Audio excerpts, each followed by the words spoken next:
cosmological nature of celestial worlds and their satellites. A celestial body is typically the foundation upon which organic life becomes risen. It has all the abiotic aggregate.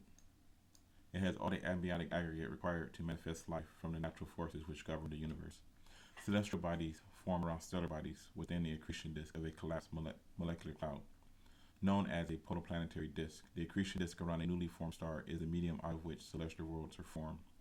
Celestial bodies range from 1,000 to 150 kilometers. The largest celestial worlds are known as brown dwarfs, and they are more stellar body than celestial body. Brown dwarfs are substellar objects whose mass is smaller than the smallest mass at which hydrogen fusion can be sustained. The smallest celestial bodies have sufficient mass to be hydrostatic, giving them a mostly uniform spherical appearance. The most massive celestial bodies form the center of their celestial orbits. Other celestial objects of masses smaller than their own orbit around them as moons. Moons are natural satellites, or lunar bodies, or objects. Small moons may not be hydrostatic and have forms that are not uniform, yet they are still considered natural satellites. Anything that orbits a celestial body is by definition a satellite. Natural satellites have been in orbit since the beginning of the planet's formation and share the same material from the celestial accretion disk out of which they form. There are three categories of planets based on biospheres. A celestial world can be comprised of gases and have an atmosphere, minerals and have a lithosphere, liquids and have a hydrosphere, liquid ocean, lakes, and rivers, to include precipitation in Arctic regions. The Trinity Worlds are celestial bodies which have all three biospheres being comprised of gases, liquids, and minerals. Celestial worlds with liquid water are the most stable to carbon-based organic life. The giants, of which the gas giants are most well known, is the category of worlds which are comprised of only biospheres.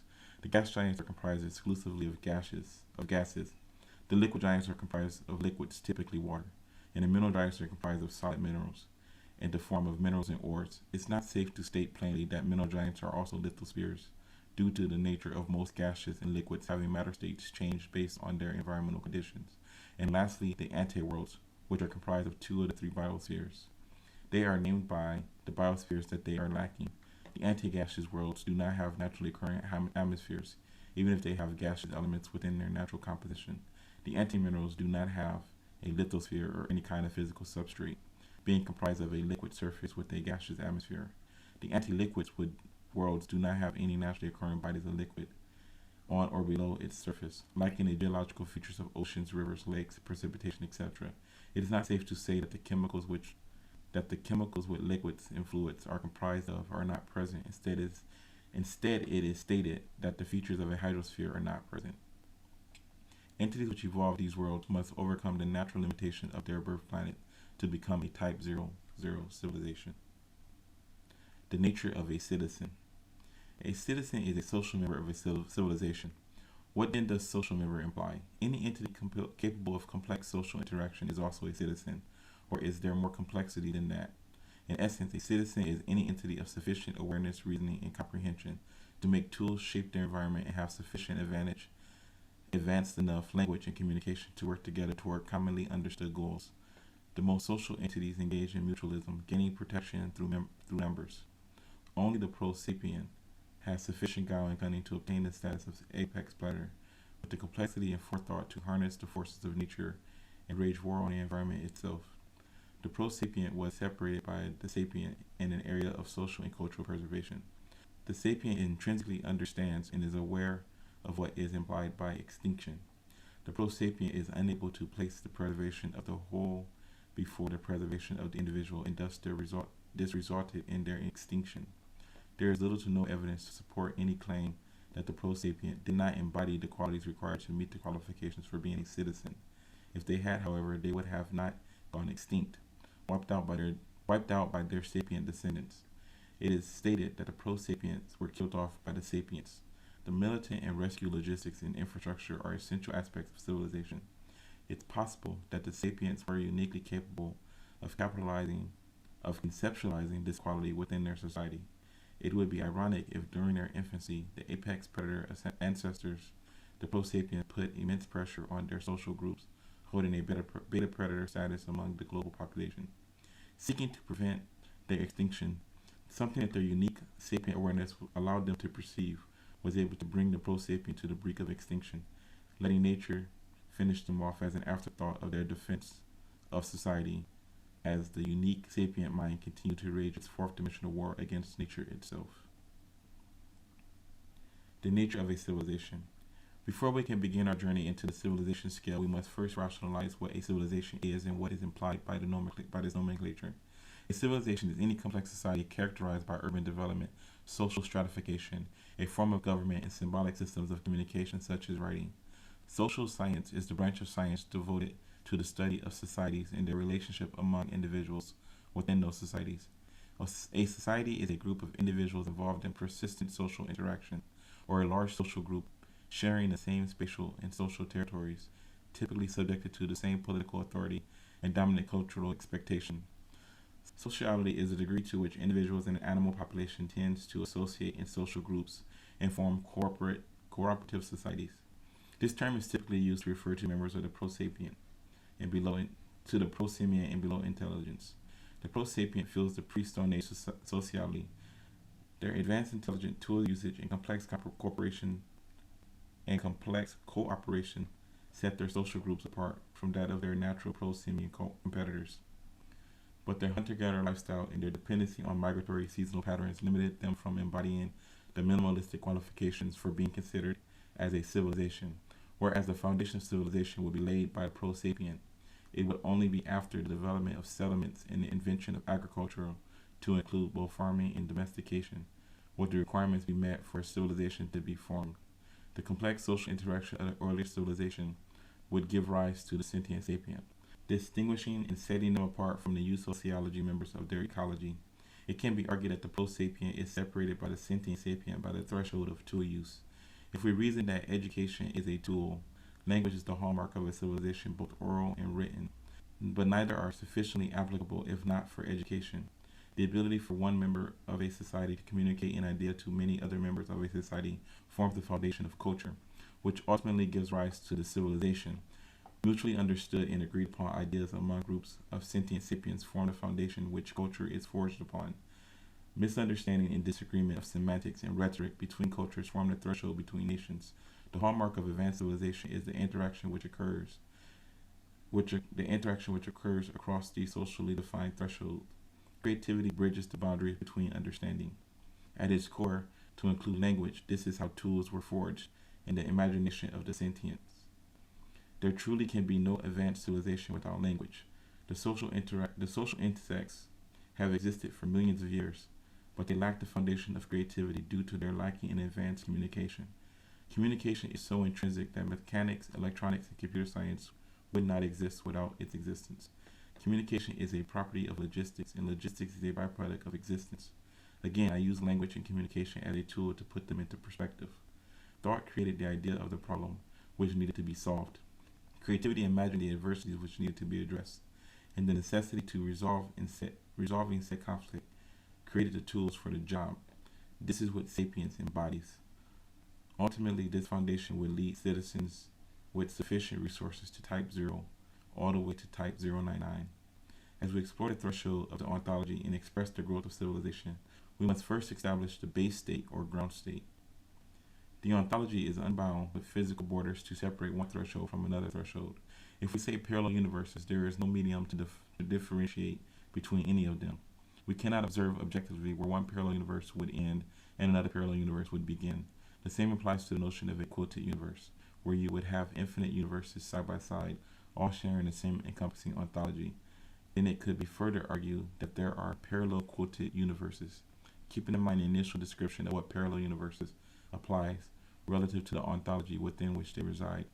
In My02cent, we perceive this distinction as a violation of the inherent influence, forces, laws, and constants, the attributes which give character and nature to the ontology being described. If the matter-energy ratio of our universe is equal to X, then there is a threshold of ontology where the matter-energy ratio equals Y. Then we could imply that X is universe A and Y is universe B. As we make the distinction between universe A and universe B, we must come to the realization that these two universes must exist somewhere within the ontology. So we state that the universe exists within the threshold of their encompassing existence. This is infinite regression. When you encompass a volume within an encompassing volume and raise this by infinity, the universe is inside a universe, inside a universe, inside a universe, etc. Because there is no boundary to existence, there is no physical medium that we exist within at the largest cosmological scale, and if there were a medium, that medium would have to also be infinite in nature as well, for what would be beyond this physical nature? To deal with this fundamental understanding, we state plainly that omni-existence is a primordial encompassing ontological threshold wherewithin all things absolutely exist. Omni-existence is the base state of our ontology, giving rise to infinite regression and forming the trans-dimensional ontology. Everything that exists resides within and is a property of omni-existence, except for infinite infinity, that which encompasses omni-existence. Infinite infinity is the threshold of nothingness and non-existence. Thus, existence is inside of non-existence. While we cannot know if we are in a simulation, the true base state of infinite infinity inherits the primordial base state. A simulated universe requires a base state ontology to encompass it and be its parent state. In other words, at its purest state, infinite infinity is the base state. This is important to conceptualize and establish early on, as the transition in scales from one civilization to another becomes exponentially convoluted and ambiguous, requiring a higher degree of mental abstraction, acceptance, and imagination to continue to follow the analog analogy. It must be asserted before we begin that the civilization scale that we are exploring begins with the base state. Its members are assumed to be native and indigenous to the base state that is being described. Distinction between the base state and the simulated state is directly implied, even when the simulated state perfectly mirrors the base state. Science within the civilization scale. There are three categories of awareness, understanding, and comprehension. There are three categories of awareness, understanding, and comprehension: natural, preternatural, supernatural. Natural is relative to the base state, from which an inherent sense of right and wrong is derived,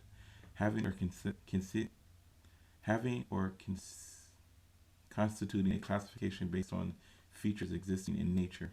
Preternatural is that which appears outside of nature, natural, or the base state ontology. Preternatural is synonymous with the quality of transhuman. Transhuman is the concept of an intermediary between human and post-human. Like preternatural, a transhuman is a being that resembles a human in most respects, but appears outside or beside their nature, natural, or their base state ontology, who has power and ability beyond those of standard humans. Supernatural is that which appears beyond the laws of nature, natural, or the base state, awareness, understanding, and comprehension. Supernatural is that which appears outside or beside preternatural or transhuman. Nature is the base state of being, serving as the foundation of the ontology. Supernatural is the encompassing ontology of the base state of being. Preternatural mediates between the natural and the supernatural threshold, being encompassed by both. As stated before, the ontology is comprised of infinite regression. There is a finite knowability to existence. The term omniscience is relative to the post-human. To know everything is to know infinite infinity, yet the post-human and supernatural are thresholds within the ontology of infinite infinity. At each infinity, the post-human ascends only to become natural once again, which has inspired this body of work. For the human to transcend the universe, the human must become post-human, gain an existential nature. For the existential human to transcend existence, the existential human must become post-human once again, gaining a meta or multiversal nature. The civilization scale follows the scale of infinite infinity, starting at the celestial scale and transcending all the way up to infinite infinity. It is unknowable what is beyond the verse. To speculate at the nature of the universe is merely abstract rhetoric. What cosmology tells us only applies to our tiny spectrum of existence, limited by our tiny sliver of omniscience. To know everything about our observable universe compared to the infinity which exists beyond is to know, relatively speaking, nothing at all. You could take a single hydrogen atom out of a human and, using only its objective reality, abstract the entire knowable universe. This is the difficulty of this body of work. It is not intended to sell you an absolute truth, but instead it is intended to provide you with a tool which can further guide your own personal abstraction of the civilization scale. Celestial technological logistics and infrastructure. A simple machine is a mechanical device that changes the direction or magnitude of a force. They include levers, wheels, and axles, pulleys, inclined planes, wedges, and screws. To this list, I also include lodestones. A lodestone is a naturally occurring magnetized or piece of the ferrous mineral magnetite. In short, they are naturally occurring magnets. While there are other natural ways to harness, control, and produce electricity, the lodestone was essential to the understanding of the electromagnetic spectrum, which shapes all of the highest level of technology of an advanced civilization. Synonymous with synonymous with electricity and a lodestone. The greatest piece of technology ever unlocked by humanity was and still is fire. A sentient sapient's ability to harness fire or a source of thermodynamic energy for a civilization that may evolve in an oxygen-scarce or oxygenless environment is the most essential tool for the long-term survival of any sentient sapient civilization. Fire as a form of technology is the foundation upon which civilizations are built. Homeostasis is an attribute of life that is essential to define a living organic being. In much the same way, a civilization must maintain its homeostasis.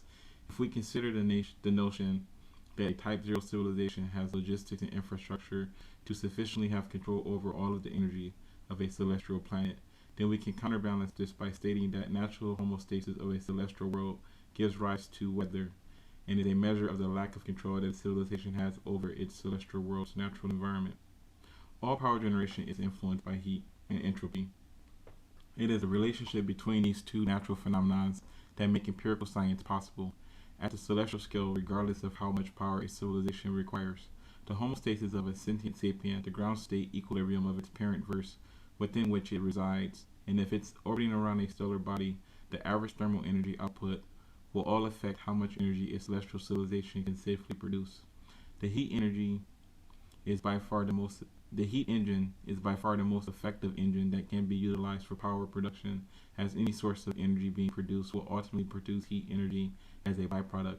For a Type 0.99 civilization, running heat engine powered by the deep mantle of the celestial crust is the most effective way to generate global power. Reducing or eliminating the heat energy coming from the sun allows heat from the planet to be radiated most effectively into space, improving the efficiency of the heat engines. Space elevators from a surface to the vacuum of space would serve as natural heat sinks, allowing global temperatures to naturally flow from hottest to coldest. In essence, controlling weather in the process. It's true that all technologies and all forms of power generations would be deployed. Electricity is still the most effective form of energy that we have access to. Like fire, the electromagnetic spectrum is the easiest of the fundamental forces of nature for us to harness, tame, and manipulate for our own desires. Yet electricity is not the only fundamental force which exists in nature.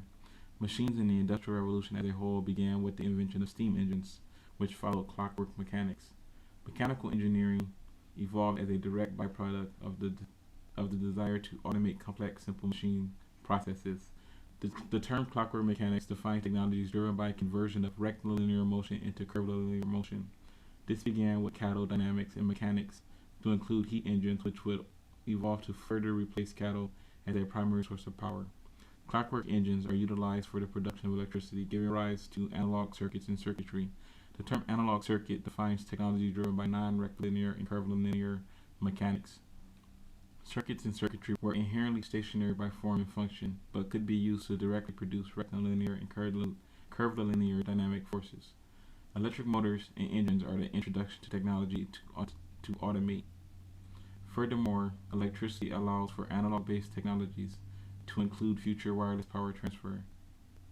Symbolics is a property of a civilization. Once a society obtains the ability to manipulate a fundamental force, they then have the ability to utilize analog circuits and circuitry-based technology to implement analog-based symbolics, further evolving into analog-based communications, giving rise to telecommunications. Wired transmission becomes replaced with radio transmission. In time, analog circuits become replaced with digital technology.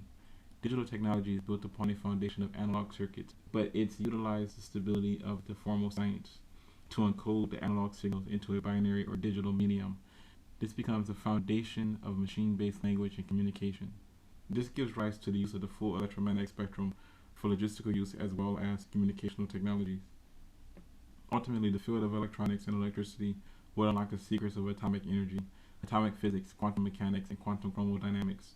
This becomes the doorway to the quantum. The exploration of the very small will give rise to fission and fusion power production to include matter and antimatter reactions, potentially even transmutation of the chemical elements themselves. This is presently where the state of humanity resides at about 0.75 of the Kardashev Civilization Scale. Humanity has sufficient technology, infrastructure, and power production to manufacture antimatter at a loss of energy production. A civilization's atom smashers and particle accelerators will unlock the secrets of their fundamental forces which govern their verses, where within they reside. Nuclear technology allows for heat engine production on a micro scale, making the logistics of nanotechnology extremely efficient. Quantum heat engines and higher energy power generations will ultimately unlock the secrets to stable quantum reactions. Intrinsic physics and intrinsic mechanics at the smallest relativistic scales, the interaction which presents intrinsic physics and intrinsic mechanics at the smallest relativistic scales, the interaction which governs the fundamental forces themselves shall ultimately become known. Highly speculative with our present level of technology and infrastructure, this is the mechanics of the prime mover themselves. Knowable at the verse ground state, interdimensional influences manifesting as causal violations of any and all possible fundamental forces themselves. At these energy levels, manipulation of the strong and weak nuclear forces, gravitational forces, gravity, locality, space, and temporality, time all become applicable. Manipulation of the intrinsic locality allows for interdimensional travel, and the manipulation of the intrinsic temporality allows for intertemporal travel, i.e., time travel.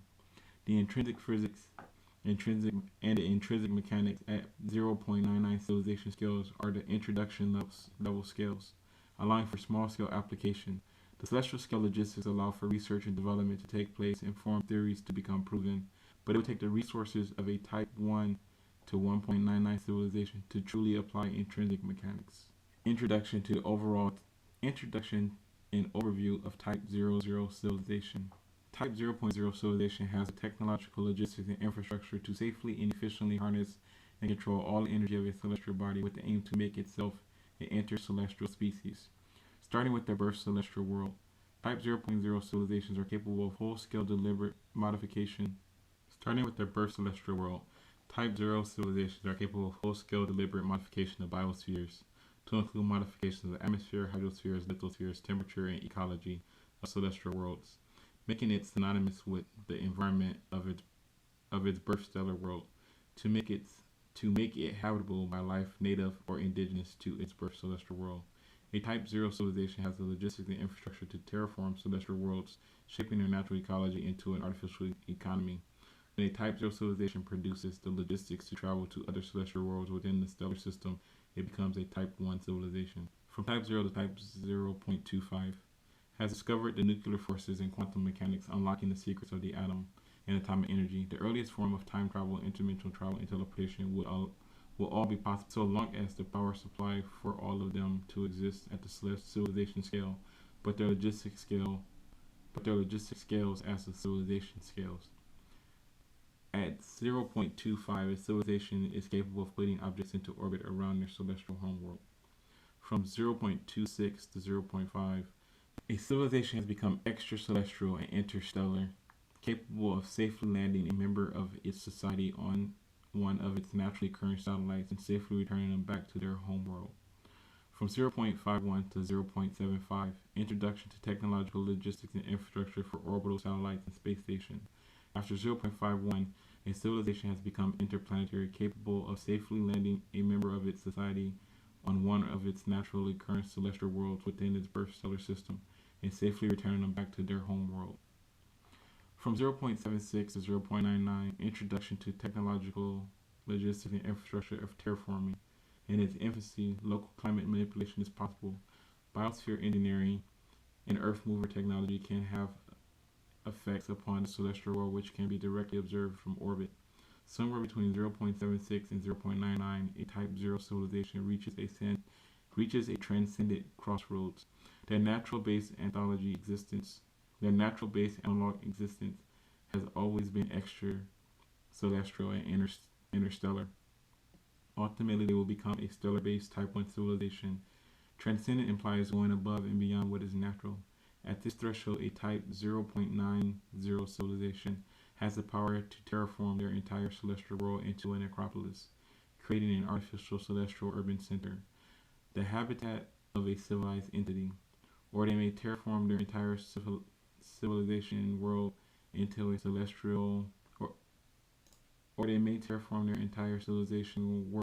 a celestial mercurial brain, transcending their base analog forms, converting themselves into digital constructs to exist within a simulated universe. The Path to End Acropolis. An acropolis is a hypothetical concept of a planet-wide city. In fiction, the most popular description In fiction, the most popular depiction of an Acropolis was the planet Coruscant in Star Wars. While it was never shown in Star Trek, the planet Gideon was depicted as being overran by population to the point where there was barely any room to navigate its streets and corridors. It was implied that Gideon was truly overpopulated to the point where people were in constant physical contact. In essence, it was implied that Gideon was an Acropolis with a maximum density population. If a sentient society residing on a celestial world were to truly desire to become the most efficient type 0.99 civilization, I envision a purely geothermal deep mantle Acropolis society with space elevator logistics, serving a dual function of getting resources into space as well as being a heat sink transporting waste energy into the vacuum of space away from their home world. The civilization would invest in making its natural satellites a solar shield, relocating it to a geostationary orbit to shield the planet from the sun, while also altering the motion of their celestial world to make it tidally locked with its parent star. This would result in allowing the moon to annually eclipse the sun, while extending the day cycle of the planet to be equivalent to the year cycle as well. Done correctly, the planet would experience a permanent solar eclipse. Viewed from the planet's surface, its lunar satellite stationary geosynchronous orbit would trace out the same path as the annual rising and setting sun. As the tidal locked sun moves through the sky, usually natural satellites are far too small to fully block their orbiting planet's celestial world from the sunlight coming from their parent star, so a solar shield would have to be added to the lunar world. This superstructure of the solar shield would serve as the foundation of a solar power plant. As this massive structure would receive continuous sunlight, the collective solar energy would be beamed directly to the celestial world, adding additional power to the overall power production. Their celestial world would continue to rotate, experiencing day cycles behind the geostationary natural satellite within its shadow, bringing a ground state equilibrium encompassing the natural temperature of the celestial world down much closer to that of the vacuum of space. In doing this, the celestial world will be able to radiate more of its own temperature into space than it is receiving from the planet's solar body. This thermodynamic equilibrium would allow the sentient sapient species living within the Acropolis to sustain a habitable thermodynamic equilibrium within which to power their 0.99 civilization. With limited power, a type 0.99 civilization would have the technological, logistics, and infrastructure to become extracelestial and interstellar. The moment that any Acropolis civilization can safely land their citizens on another celestial world, their civilization enters the domain of a Type 1 civilization. The path to a celestial matryoshka brain. An Acropolis is a city planet. All of its natural ecology has been terraformed into a single urban environment, one that meets the daily demands of all of its individual citizens, so long as the Acropolis does not reach maximum population density. There are two ways that a 0.99 civilization can deal with its population density. The best way is to build colony ships and travel to other worlds within and beyond their stellar system. The most extreme way is to transcend the natural analog-based state ontology by converting its citizens into a digital medium and transforming their Acropolis into a celestial class mainframe. Whereas the largest celestial world is finite in its volume, As a celestial mainframe, it becomes almost infinite in volume by comparison. At its most basics, an Acropolis has a maximum density population capacity for its analog-based citizens, further limited by the congestion of an analog-based logistics system required to support their daily needs. A digital celestial mainframe is able to simulate a nearly infinite population with a nearly infinite population density. This is due to the digital medium being virtual and having a lack of locality. I say that it's nearly infinite due to the only real limitation of a digital mainframe being power consumption and heat regulation, which two factors which negatively impact the desirability of such a state of being. For the sake of analogy, moving forward, we will imply that the largest celestial matryoshka brain is able to perfectly simulate an entire verse, with a maximum verse scale population density within the verse. Its citizens are post-human and thus immortal, possessing infinite energy and infinite resources. We will use this analogy moving forward in place of numbers, which would be far too large to be comprehensible. For clarity, simulation technology and digital citizens living within a simulated verse relative to the natural-based ontology are said to be transcendent and paranatural beings. Their celestial class mainframe or matryoshka brain is natural and a part of nature, having an inherent synthetic nature at best. Introduction to Type 1 civilization. A Type 1 civilization is one which is interplanetary, being extracelestial and interstellar. Citizens within a Type 1 civilization have an abundance of astronautical vehicles, vessels, and orbitals which form the foundation to a future interstellar civilization. Astronautical technology, logistics, and infrastructure allow citizens access to all of the resources within their birth stellar system and beyond. Celestial transcendence. This type of writing is highly speculative. It's difficult to construct these bodies of work as they abstract into the absurd, as is their design. Existential philosophy is not meant to be easily understood by the layperson, nor is it a subject that the layperson would ever consider entertaining. The mundane serves as sufficient entertainment, which brings us into the subject of ascendant versus transcendence. Eugenics is a study of how to arrange reproduction within a human population to increase occurrence of heritable characteristics regarded as desirable. As a sentient sapient civilization pushes the threshold on the ontology of its environment, it's only natural to consider that social pressures would push back on the threshold of the sentient sapient's ontology, whereby challenging the intrinsic inherent nature of its being. There can be two broad categories within the spectrum. I will start with transcendence. Transcendence is defined as existence or experience beyond the normal or physical level. Typically, transcendent implies a convergence of physical sentient merging with artificial or synthetic sentience. A merger of man and machine where the consciousness of a sentient sapient mind is downloaded or emulated within a digital medium. This is a spectrum of the simulation hypothesis. Organic beings require air, water, food, and space to survive, whereas space is infinite. Upon a celestial world, space is finite, as are the other resources organic beings require for their continued survival. There is a physical limitation to how many organic beings can live on any celestial world. When we consider converting all of the space of a celestial world into transcendent digital societies, the foundation of a simulated universe or digital verse, given the same volume of space and optimize the resources for maintaining a purely digital society, a celestial planet of sufficient computational processing power could easily simulate an entire Type 3 civilization of sentient sapient beings at their carrying capacity, without having to overclock their processors. The ethics and morality of such an endeavor is up to debate. Most would argue that true transcendence on this civilization scale will only occur at the Type 2 civilization scale. I'm not touching upon it now due to its nature. Once digital technology reaches the point of creating an artificial, alien, advanced, abominable, ascended, augmented, intelligent landscape, these entities will also fall under the categorized civilization scale. Humanity has limited the size of a computer CPU to about 10 millimeters squared per core. The human brain is said to possess processing power equivalent to 1 in 100 trillion operations per second, and it operates at around 25 watts of power, whereas 10 watts are required to directly power itself.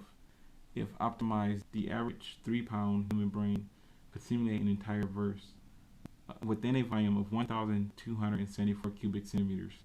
Two computers the size of a human brain sitting next to each other on a desk could each be simulating a Type 3 civilization together through the medium within which they exist. They would be a universal scale civilization operating at 25 watts of power instead of the ridiculous large power scales that we use for our physical world. This is due to their existence having a maximum ground state of 25 watts. For them being simulated, 25 watts equals infinity and is 100% of the conserved energy of their normal verse. Within their existence, within their simulation, they measured their forces over their distance, over their time, and produced the same values within their reality that we produce for our reality, never fully empirically conceptualizing that nature of their fundamental forces being a byproduct of the simulation within which they reside. Keep this in mind as we continue to explore the categorized civilization scale, as objectively real organic sentient sapiens have a different base ground state, logistics, and infrastructure to manage and deal with than the subjectively simulated sentient sapient species.